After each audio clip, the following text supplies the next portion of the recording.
एक समय की बात है। कल अंधेरी में बसा हुआ भैरपुर एक गांव और चारों तरफ दूर दूर तक सुनसान इलाकों में खेत और वो अमावस की काली रात। और उसी दिन पूरा गांव एक खामोशी की चादर में ढका हुआ था और बस दूर खेतों से कुत्तों की आवाज भौंकने की सुनाई दे रही थी और धान की फसल आपस में टकराने से उनकी डरावनी आवाजें सुनाई दे रही थी। और इसी गांव में था एक छोटा सा घर, जिस घर में अर्जुन और उसकी पत्नी गंगा रहती है। और उसी रात अर्जुन हाथ में हंसिया लिए खेतों में फसल काटने के लिए जा ही रहा होता है तो उसकी पत्नी उससे बोलती है, सुनो जी, आज अमावस की रात है और आप अकेले इस डरावनी रात में धान के खेत में धान काटने के लिए जा रहे हो। मुझे लगता है कि आज आपको खेत में नहीं जाना चाहिए, क्योंकि आज मुझे बहुत ही डर लग रहा है और ऐसा लग रहा है कि आज की रात बिल्कुल अच्छा नहीं है।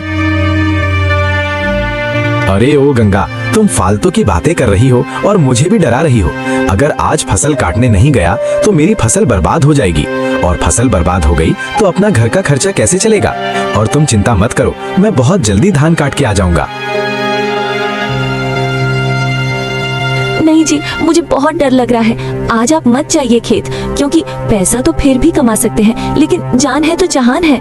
और बड़ बुजुर्ग कहते हैं आज की रात भूत प्रेत के साए घूमते हैं। और आप मेरी बात मान लीजिए, आज मत जाइए। अरे गंगा, तुम बेवजह डर रही हो। मैं कोई बच्चा थोड़ी ना हूँ। और तुम आराम से सो जाओ और मैं बोर होने से पहले ही ढेर सारा धान काट के घर वापस आ जाऊंगा।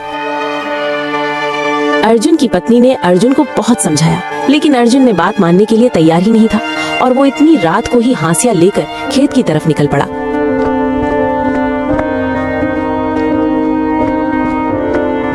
और दूसरी तरफ उसी गांव के बीच पुराने बरगद के पेड़ के नीचे बनी लकड़ी से बनी चाय की दुकान और वहीं पर धीरे धीरे जलती हुई अलाव और उसके पास बैठे हुए गांव के 4-5 लोग बैठे हुए थे। उसमें श्यामलाल, भोला और गोपाल और गांव के सबसे बुजुर्ग दादा ठाकुर भी बैठे हुए थे। और अचानक से इस सन्नाटे के बीच कुत्तों की रोने की आवाज सुनाई दी। अरे भाई, आज ये कुत्ते इतना क्यों भौंक रहे हैं और पूरा गांव वाले इन कुत्तों की आवाजों से सहमा हुआ है। मुझे तो ऐसा लग रहा है कि आज कोई भूत प्रेत की आत्मा बाहर घूम रही है। और वैसे भी आज अमावस की रात भी है। हाँ भाई, आज हवा भी बहुत ही अजीब ही चल रही है, जैसे हमारे कानों में कोई कुछ कहना चाहता है। सब लोग आपस में बात कर ही रहे होते हैं। उतने में अर्जुन अपने हाथ में हथियार लेकर फसल काटने के लिए उसी रास्ते से गुजर ही रहा था और चलते चलते उन गांव वालों के पास आकर खड़ा हो गया। तभी चाय पर बैठे हुए गांव वालों में से दादा ठाकुर अर्जुन से बोले, अरे अर्जुन बेटा, इतनी रात में कहाँ जा रहे हो? तुम्हें पता नहीं है कि आज अमावस्या की रात है। आज के दिन ही भूत प्रेत बाहर आते हैं। तुम पागल हो गए हो जो आज की रात तुम बाहर निकले हो।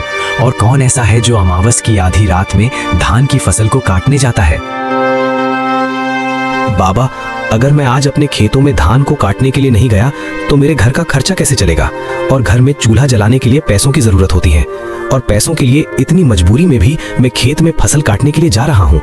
और मेरी पत्नी गंगा हर रोज मुझे मना करती है कि इतनी रात में खेतों में मत जाया करिए, लेकिन मैं उसकी बात को नहीं मानता और मैं अपने परिवार के लिए ही खेत जाता हूँ। अर्जुन, आज और तुम खेत मत जाओ, क्योंकि आज अमावस की रात है और आज खेतों में कोई इंसान नहीं। आज तो केवल भूत प्रेत की आत्मा ही भटकती रहती है। और सुना है कि भूत प्रेत जिसे पढ़ते हैं वो अपनी दुनिया में लेकर ही जाते हैं। श्यामलाल भैया, मैं इन सब कहानियों में यकीन नहीं करता हूँ और मेहनत करने वालों का भगवान भी साथ देता है और मुझे यहाँ से जाने दो। इतने में एक जोरदार हवा के झोंका आया और सबके रूह कांप गए और जैसे कोई पास में हंसा और फुसफुसाया और सबके रूह कांप गए और रोंगटे भी खड़े हो गए। लेकिन अर्जुन डरा नहीं और उसने अपनी हासिया पर पकड़ बनाए रखते हुए आगे बढ़ते चला गया। अर्जुन चाय की दुकान से काफी आगे निकल चुका था और गांव की आखिरी सरहद पर होते ही सुनसान डरावनी खेतों का रास्ता शुरू हो गया और रात का अंधेरा और भी भयानक हो गया था। और धान के लंबे लंबे पौधे आपस में इस तरह लड़ रहे थे मानो जैसे कोई हाथ हिलाकर उसे बुला रहा हो और खेतों से इस तरह से आवाज आ रही थी जैसे कोई इंसान आपस में फुसफुस रहे हो। तभी अर्जुन को लगा, कौन कौन है वहाँ पर? जो भी हो सामने आ जाओ। लेकिन जवाब में वही सन्नाटा और हवा की सरसराहट ही सुनाई दे रही थी। तभी अचानक से उसे एक परछाई दिखाई दी जो मेडो से उतरकर धान के खेतों के बीचों बीच चली गई और उसकी चाल बिल्कुल इंसानों जैसी ही थी। अर्जुन ने हिम्मत जुटाकर बोला, कौन है वहाँ पर? अगर कोई गांव का आदमी हो तो मुझे डराने की कोशिश ना करे और सीधे तरीके से मेरे सामने आ जाओ, नहीं तो जो मेरे हाथ में ये हंसिया है उससे मैं तुम्हारा सर धड़ से अलग कर दूंगा। तभी वो काली परछाई अर्जुन के सामने आने लगी, बल्कि वो कोई भूत प्रेत नहीं बल्कि अर्जुन की पत्नी गंगा थी और सामने आकर खड़ी हो गई और माधव का दिल धक से कर रह गया। अरे गंगा, तुम इतनी रात के इस डरावने खेतों में क्या कर रही हो? और मैं तुमसे बताया था कि नहीं कि मैं खेत से जल्दी लौट आऊंगा, लेकिन तुम यहाँ पर कैसे आ गई? अर्जुन, घर चलो। और मुझे डर लग रहा था अकेले, इसलिए मैं तुम्हारे पीछे पीछे खेत चली आई। लेकिन तुम तो घर का दरवाजा अंदर से बंद कर लिए थे, फिर इतनी जल्दी तुम मेरे से पहले खेत कैसे पहुंच आई? गंगा मुस्कुराई, मगर उसकी आंखों में ठंडी और बेजान थी और वो आवाज भी गंगा की नहीं थी, वो तो उसे खेत के छलावा की थी। और अर्जुन एक कदम पीछे हट गया। उसे एहसास हुआ कि गंगा इतनी जल्दी मेरे से पहले खेत कैसे आ गई। और इस समय गंगा की परछाई धीरे धीरे गायब हो गई और ये देखकर माधव का रोंगटे खड़े हो गए। ये कौन था? ये तो मेरी गंगा नहीं थी, या तो इस खेत का छलावा था। फिर भी अर्जुन रुक नहीं पा रहा था। वो डरते हुए भी खेत की तरफ आगे बढ़ने लगा और खेतों के बीच से भयानक और डरावनी आवाजें आनी शुरू हो गई थी। थोड़ी ही देर में अर्जुन अपने खेतों के बीचों बीच आ चुका था और उसे अब पीछे लौटने की हिम्मत भी नहीं हो रही थी और आगे जाने का डर अलग था। अचानक उसे अपने पीछे किसी की चलने की आहट सुनाई दी और अर्जुन झटके से पीछे मुड़ा, लेकिन वहाँ पर कोई भी नहीं था। ये सब देखकर अर्जुन जोर से चिल्लाया, कौन है वहाँ पर? सामने आओ। तभी उसके पीछे से एक और आवाज आई, जैसे कोई बूढ़ा आदमी उसके पीछे चल रहा हो। और अर्जुन फिर से पीछे मुड़ा तो देखा उसे वही ठाकुर दादा दिखाई दिए जो थोड़ी देर पहले ही चाय की दुकान पर मिले थे। बाबा, इस समय आप इतनी रात में इस खेत में? और अपने ही मुझे खेत आने से मना किया था, पर इतनी रात में आप भी खेत में आ गए। अरे अर्जुन बेटा, मैंने देखा तुम अकेले खेत जा रहे हो तो इसीलिए मैं तुम्हारे पीछे पीछे तुम्हारे साथ खेत में आ गया, और ताकि तुम किसी मुसीबत पर ना पड़े। चल हम दोनों साथ चलते हैं। इतना सुनने के बाद अर्जुन की जान में जान आई और दोनों आगे बढ़ने लगे।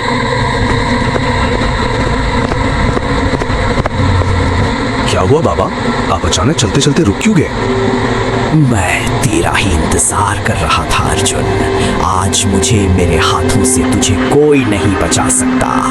आज तो तेरा शरीर मेरा हो जाएगा और तूने मेरी चेतावनी नहीं मानी और अब इसकी सजा तुमको भुगतनी पड़ेगी। मुझे पता है तुम मेरे गांव के ठाकुर दादा नहीं हो। मैंने तुमको तो पहचान लिया है, तुम खेत के एक छलावा हो। अचानक से ठाकुर दादा का चेहरा बदलने लगा। वो एक डरावना चेहरा में बदल गया और अर्जुन का पीछा करने लगा और अर्जुन डर से अपनी हंसिया को लेकर वहाँ से भाग गया और छलावा धान के पौधों को ऊपर से भी कूदता हुआ उसका पीछा करने लगा। अर्जुन भागते भागते एक सिंचाई के छोर पर पहुँच गया क्योंकि आगे रास्ता नहीं था और पीछे से छलावा की डरावनी हंसी गूंज रही थी। अब अर्जुन के पास कोई रास्ता नहीं था, ना आगे जा सकता था न ही पीछे। तुझे जो करना है कर ले। तभी वो छलावा अर्जुन का रूप लेकर अर्जुन के सामने खड़ा हो गया। अब तो इधर भी अर्जुन और उधर भी अर्जुन, एक असली था और एक नकली था और ये देखकर असली अर्जुन की सिट्टी पिट्टी गुल हो गई।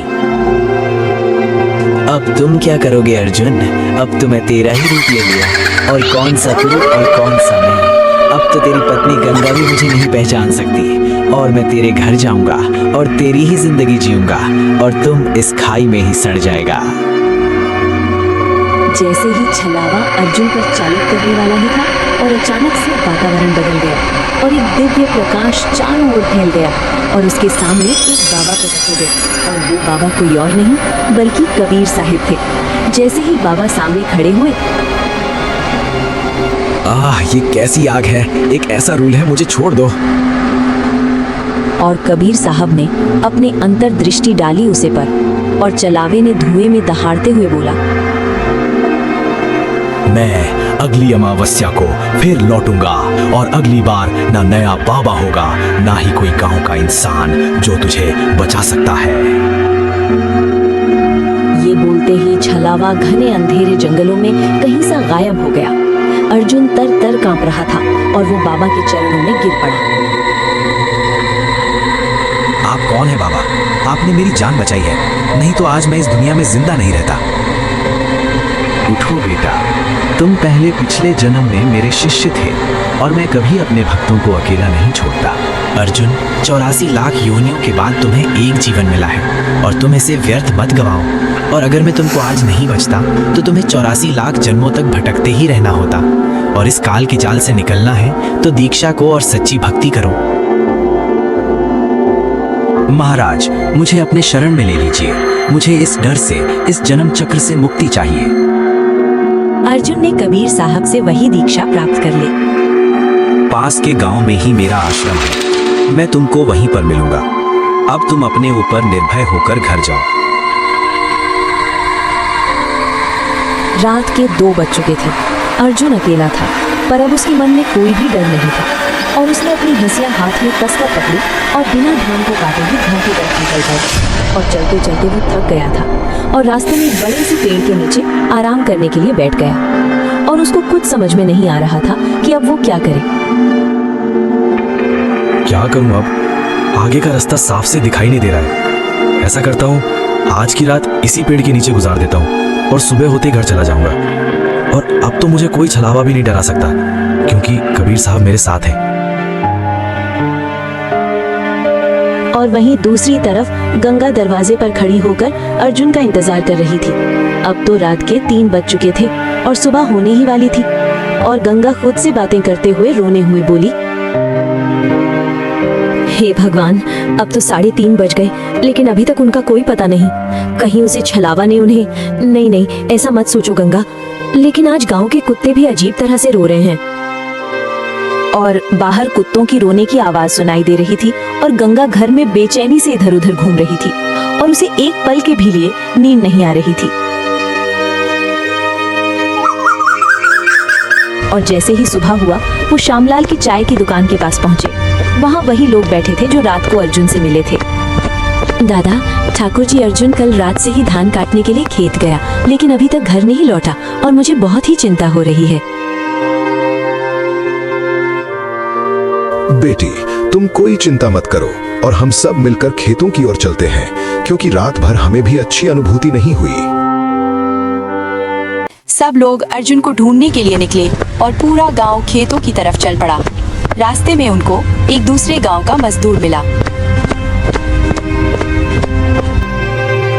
बेटा, तुमने यहाँ पर किसी और आदमी को देखा है क्या जिसके हाथों में हंसिया थी?